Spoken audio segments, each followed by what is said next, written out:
Voilà, alors on va continuer. Donc je vous ai laissé un petit peu de temps pour préparer l'exercice. Donc comment déterminer la pente à partir d'un graphique, c'était fait. On choisit 2 points, on se déplace de l'un vers l'autre horizontalement puis verticalement. Deuxième possibilité, on me donne les coordonnées de 2 points. J'utilise les ordonnées, je les souligne en une même couleur et les abscisses en une autre couleur. Je détermine la différence entre les deux ordonnées et la différence entre les abscisses et je compare. Donc logiquement, vous avez dû obtenir. Donc ça, le premier était fait. Pour le second, donc je souligne en vert les abscisses, en rouge les ordonnées. Je sais que je dois calculer la différence des ordonnées, donc 4 moins 1 sur moins 3 moins 2. 4 moins 1 me donne 3, moins 3 moins 2 me donne moins 5. Je ne laisse pas le moins au dénominateur, donc moins 3 cinquièmes. Alors pour changer, une fois pour le suivant, j'ai déterminé la différence des ordonnées en travaillant dans l'autre sens, donc 3 moins 6. Et la différence des abscisses, moins 1, attention, moins 4. Donc moins 1 moins 4, c'est moins 1 plus 4, autrement dit 3. Donc moins 3 sur 3, autrement dit moins 1. Alors, dans l'exercice suivant, on vous demande de déterminer la pente des deux droites, A et B. Donc la pente M indice A et M indice B, pente de la droite A, pente de la droite B, et de les comparer. Donc pour ce faire, étant donné qu'on me propose un graphique, je détermine les coordonnées de 2 points, ou bien je me déplace de nouveau horizontalement puis verticalement d'un point à l'autre et je fais la même chose pour l'autre droite, ou alors je détermine les 2 points, je note ces coordonnées et je travaille comme l'exercice précédent. Alors c'est ce que j'ai fait ici, aussi bien dans un cas que dans l'autre. Donc dans le premier cas, les droites sont parallèles, dans l'autre, A et B sont perpendiculaires. Donc dans ce cas-là, évidemment, au lieu de prendre 2 points sur chaque droite, forcément j'ai déjà le point d'intersection qui compte pour les deux droites et je prends un point supplémentaire sur chacune. Je détermine la pente de la droite A. Donc dans le premier cas, quand A est parallèle à B, je détermine la pente de la droite A. Donc les ordonnées sont 2 et 0, donc 2 moins 0, sur 0 moins 3. J'obtiens moins 2 tiers. Pour la deuxième droite, j'ai 0, 0 et 3 moins 2 comme point. Je calcule la différence des ordonnées, donc j'aurai 0 moins 2 sur 0 moins 3. Donc ça me donne 2 sur moins 3, moins 2 tiers. Donc je constate que lorsque les droites sont parallèles, elles ont la même pente. Ça, on l'avait déjà de toute façon déterminé dans les exercices précédents. Conclusion, deux droites parallèles ont la même pente. Deuxième cas, lorsque les droites sont perpendiculaires. Je détermine la pente de la droite A. Donc, moins 1 sur 0 moins 3. Ça me donne moins 2 sur moins 3, autrement dit 2 tiers. La pente de la droite B, j'utilise le point de coordonnées 1, 4 et le point d'intersection 3, 1. La différence des ordonnées 4 moins 1 sur 1 moins 3. Ça me donne 3 sur moins 2, autrement dit moins 3 demi. Là, je constate que l'une a une pente positive, l'autre est négative, ce qui est logique puisqu'elles sont perpendiculaires. L'une est croissante, l'autre est décroissante. Et les pentes sont aussi inverses, 2 tiers et 3 demi. Donc je retiens que deux droites perpendiculaires ont des pentes opposées et inverses. Autrement dit, le produit de leurs pentes vaut moins 1. Quand je multiplie 2 tiers par moins 3 demi, je vais reprendre mon petit papier, 2 tiers multiplié par moins 3 demi.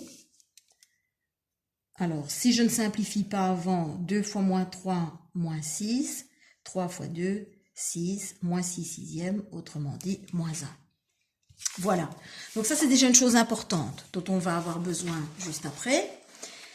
Et voilà un exercice récapitulatif. Donc, sans représenter les droites A et B, détermine si elles sont parallèles, perpendiculaires ou sécantes. Donc, je rappelle, si elles ont la même pente, elles sont parallèles.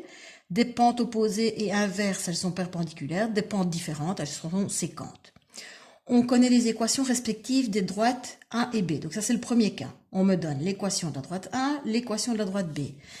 Pour rappel, les 3 petits traits horizontaux veulent dire d'équation. Donc la droite A, dont l'équation est ou d'équation y égale moins 2x plus 1 et B d'équation y égale 2x moins 1. Je constate donc la pente de l'une est moins 2, l'autre est 2. Les pentes sont différentes, elles sont donc séquentes. Voilà une façon de présenter les choses. Donc pente de 1, pente de B, des pentes différentes, donc les droites sont séquentes. Dans le deuxième cas, je détermine la pente de la droite 1 et celle de la droite B. L'une a comme pente 3,5, l'autre moins 2 tiers. L'une est positive, l'autre est négative. Elles sont inverses, opposées inverses, donc les droites sont perpendiculaires. Dans le dernier cas, y égale 3x moins 4, y égale, attention, 4 plus 3x, je la réécris correctement, donc y égale 3x plus 4. Elles ont la même pente et donc les droites sont parallèles. Et donc dans ce cas-là, on a affaire au premier cas, on me donne les équations des deux droites. Donc il me suffit d'aller rechercher le coefficient de x pour déterminer le coefficient angulaire et donc la pente. Dans le deuxième cas, on sait que la droite A passe par les points A et B. Et la droite B passe par les points C et D. On connaît les coordonnées des 4 points, A et B pour la première droite, A, C et D pour la deuxième droite, B. Et même chose, on vous demande si les droites A et B sont parallèles, perpendiculaires ou séquentes. Donc comment faire? Je travaille comme dans l'exercice 4 de la page 9. Je souligne les abscisses en vert, les ordonnées en rouge. Je détermine la pente de la première droite et la pente de la deuxième et je les compare. Donc j'aurai la pente de 1 de la droite A passant par A et B, 3 moins 2 sur 5 moins 1, autrement dit un quart. Et pour la droite B, moins 4 moins 0 sur 1 moins 0, autrement dit moins 4. Un quart et moins 4, opposés inverses, les droites sont perpendiculaires. Dans le dernier cas, on a un cas de chaque. Enfin, une information de chaque type. Donc on me donne l'équation d'une droite et les coordonnées de 2 points par lesquels passe la deuxième droite. Je détermine directement dans l'équation la pente, autrement dit le coefficient de x, 1 tiers, et je dois déterminer, comme dans le cas précédent, la pente de la deuxième droite. J'obtiens 1 tiers, 1 tiers, 1 tiers, les droites sont parallèles. Voilà pour les droites parallèles, perpendiculaires et séquentes. Alors, on arrive à un grand exercice très très important. Il s'agit des caractéristiques des fonctions du premier degré. Donc, ici, un exercice que vous retrouvez tel quel dans votre livre. On vous demande d'abord de lire la légende. Donc, vous allez devoir déterminer le type de fonction, c'est-à-dire dire si la fonction est du premier degré et noter D majuscule, ou constante et noter C majuscule. Ensuite, vous allez devoir donner sa croissance, autrement dit, dire si elle est croissante avec une flèche vers le haut, décroissante, une flèche vers le bas, ou constante, donc ni croissante ni décroissante, mais constante avec un C majuscule. Voilà le tableau dont il est question. On vous donne l'équation de la droite. Vous devez préciser le type de fonction, donc ceci, D ou C, la pente de la droite, autrement dit la valeur de m dans l'équation. Vous devez préciser en fonction de la valeur de m si la fonction est croissante ou décroissante. Je rappelle, si m est positif, la fonction est croissante. Si c'est négatif, la fonction est décroissante. Si la fonction dès le départ est constante, forcément, elle ne sera ni croissante ni décroissante, mais constante également. Alors, vous devez passer pour l'instant ces deux colonnes-là. Vous intéressez aux 3 dernières colonnes. Alors, le 0 de la fonction. Donc, je rappelle, 0 ou racine. Alors, vous remarquez ici, donc j'ai rappelé la petite synthèse. Je recherche la valeur de x en sachant que y vaut 0. L'ordonnée à l'origine, c'est le contraire. Je recherche y en sachant que le x vaut 0. Et pour trouver les coordonnées d'un point supplémentaire, là, par facilité, je vous conseille de toujours donner à x la valeur 1. Comme ça, ce sera plus simple. Au niveau de la correction, tout le monde aura la même chose, tout le monde va faire le même calcul. Alors, pourquoi avoir passé ces deux colonnes-ci? Il faut avoir déterminé la pente de toutes les droites du tableau pour pouvoir dire quelles sont celles qui sont parallèles, entre elles et quelles sont celles qui sont perpendiculaires entre elles. Il y a peut-être des droites qui ne seront ni parallèles ni perpendiculaires à une autre. Donc celle-là, forcément, on les laissera de côté. Voilà. Alors, vous remarquerez, avant que je vous laisse faire une pause pour faire l'exercice, et là, vous aurez besoin de quand même plus de temps, vous remarquerez, c'est que pour certaines, j'ai réécrit l'équation en dessous. Donc, je considère l'équation comme mal écrite quand elle n'est pas sous la forme y égale mx plus p. Si elle est présentée sous la forme y égale p plus mx, je la remets dans l'ordre, ce qui est le cas ici pour la b. Y égale moins x plus 2. La f, y égale 3x demi plus 6. La h, y égale x plus 3. Et la j, y égale 2x plus 4. Une fois que vous avez fait ça, je vais faire avec vous donc la première à titre d'exemple et je vous laisse faire la suite du tableau.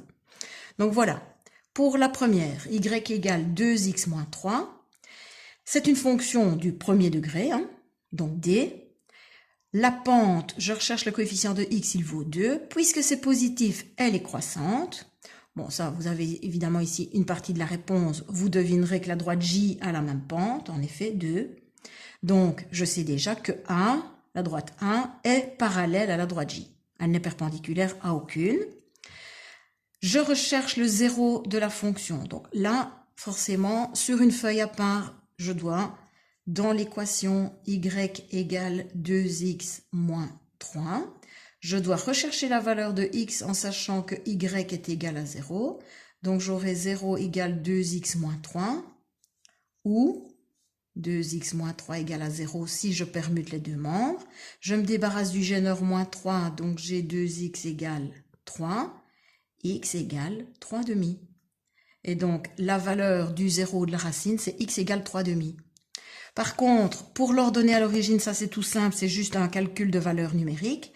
Je remplace le x par 0 dans mon équation. Y égale 2x moins 3.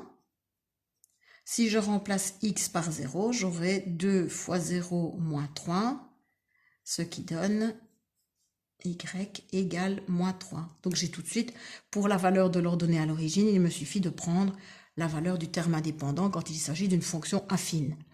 Pour enfin les coordonnées du point supplémentaire, je remplace x par 1.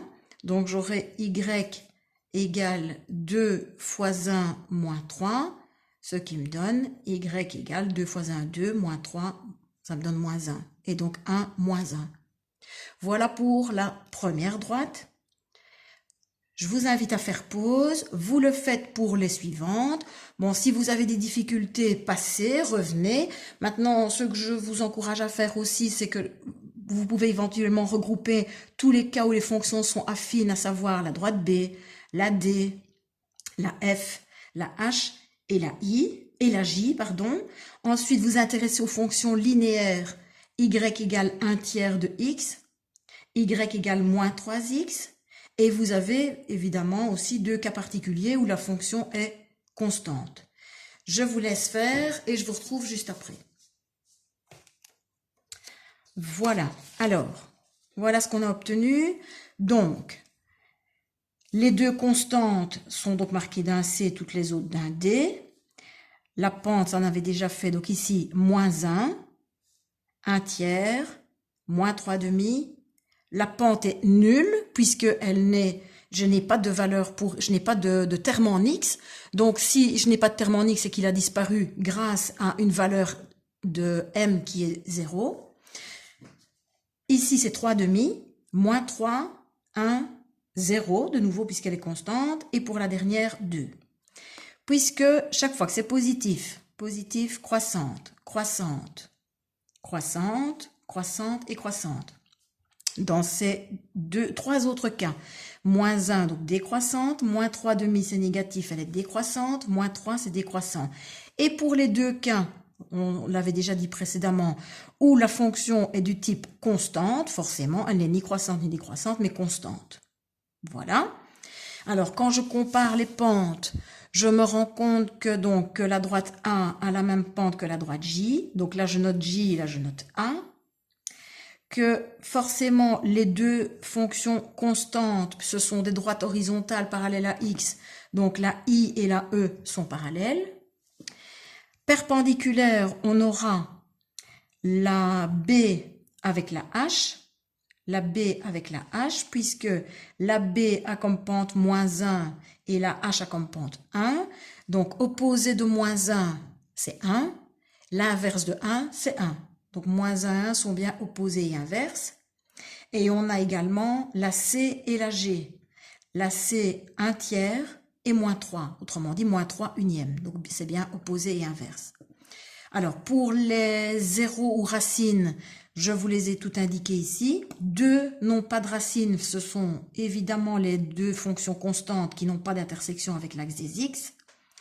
Elles ont toutes une ordonnée à l'origine.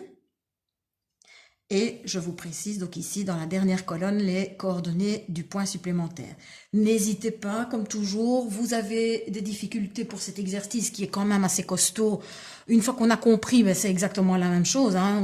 Si on sait en faire une de chaque type, donc une affine, une linéaire, une constante, bon ben voilà, on a compris. Ben, c'est quand même pour réactiver au moins 2 fois les choses que j'ai pris quand même un tableau assez conséquent. Vous trouverez également dans votre livre un exercice dans la partie complémentaire du même genre. Alors, je regarde tout de suite et je vous dis quoi, si je le trouve assez rapidement.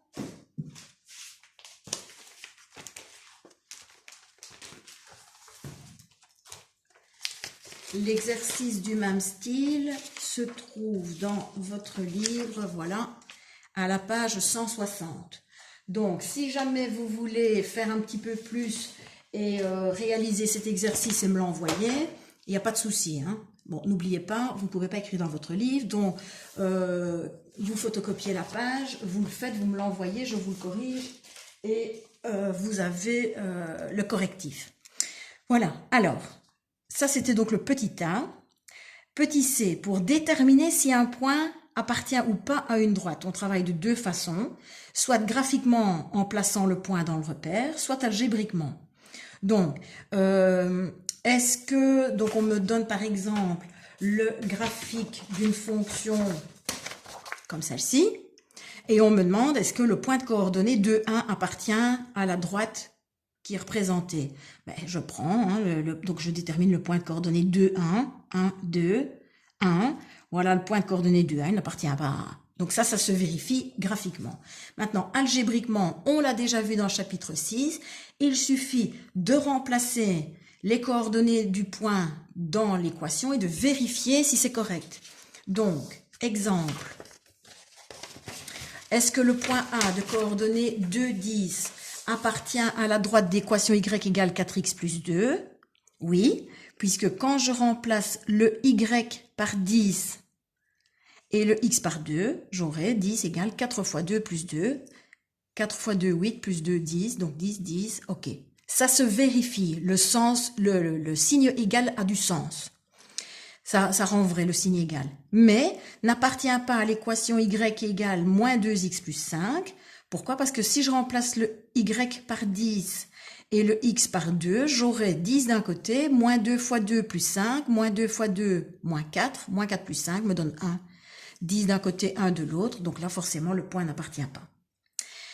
Alors, activité suivante. Comment déterminer l'équation d'une droite? Donc, une petite synthèse pour commencer. Une fonction du premier degré en x est une expression de la forme y égale mx plus p. Si on le prend entièrement, f, la fonction f telle que x a comme image y égale mx plus p, avec m qui est différent de 0. Si maintenant, la valeur de p est nulle, si jamais p est égal à 0, alors l'équation devient y égale mx, puisque p est nul. Elle est diminuée. Dans ce cas-là, c'est une fonction linéaire.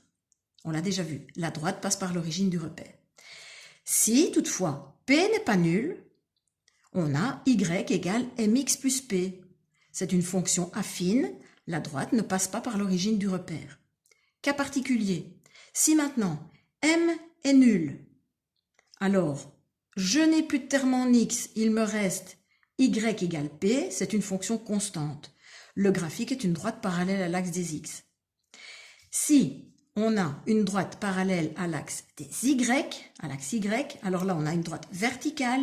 Il ne s'agit pas d'une fonction, puisque la valeur donnée à X possède une infinité d'images. Et dans ce cas-là, j'ai oublié de l'indiquer, on aura une équation du type X égale K. K, on aurait pu choisir une autre lettre, mais en tout cas, pas P, forcément, puisqu'il faut la distinguer de l'autre. C'est plutôt K comme constante, mais constamment une même valeur verticalement. Alors, l'exercice qui suit doit être fait sur feuille annexe. Vous avez différents cas. Donc, en fonction des informations que l'on vous donne, à vous de bien maîtriser ceci, donc les rappels. Cette petite synthèse doit être évidemment mémorisée, vraiment être bien maîtrisée, en vous disant, voilà, dès le départ, je m'attends à avoir une équation de ce type-là. Si maintenant on me dit, comme dans le premier cas, que la droite, elle passe par 0, 0, elle passe par l'origine du repère, donc c'est une fonction linéaire. Donc je ne m'attends pas à avoir y égale mx plus p, mais juste y égale mx. Donc dans mon équation, j'ai besoin de trouver la valeur de m, puisque je vous ai dit que m et p prenaient des valeurs numériques. Pas les autres, y et x doivent toujours rester pour apparaître dans l'équation. Donc on me dit, et sa pente vaut 2. Donc la pente, c'est le coefficient de x, on me le donne. Et donc je dois tout de suite écrire l'équation. Là, je peux tout de suite l'écrire. Dans le deuxième cas, je vous explique tous les cas, puis de toute façon, je vous laisserai faire. Dans le deuxième cas, on me dit de nouveau, elle passe par 0, 0. Donc toujours, j'attends toujours une équation du type y égale mx. Et on me dit, cette fois-ci, on ne me donne plus la pente, mais on me permet de la calculer grâce aux coordonnées de 2 points. Ce que je vais faire. Donc pente égale delta y sur delta x, et je détermine la pente. Une fois que j'ai la valeur de m, j'écris mon équation sous la forme y égale mx. Troisième cas, elle passe par 0, 0. Et on me dit qu'elle est parallèle à une autre droite dont on me donne l'équation. Si c'est 0, 0, elle est linéaire. J'ai donc besoin de la valeur de m. Et on me dit qu'elle est parallèle à une autre. Je rappelle, deux droites parallèles ont la même pente.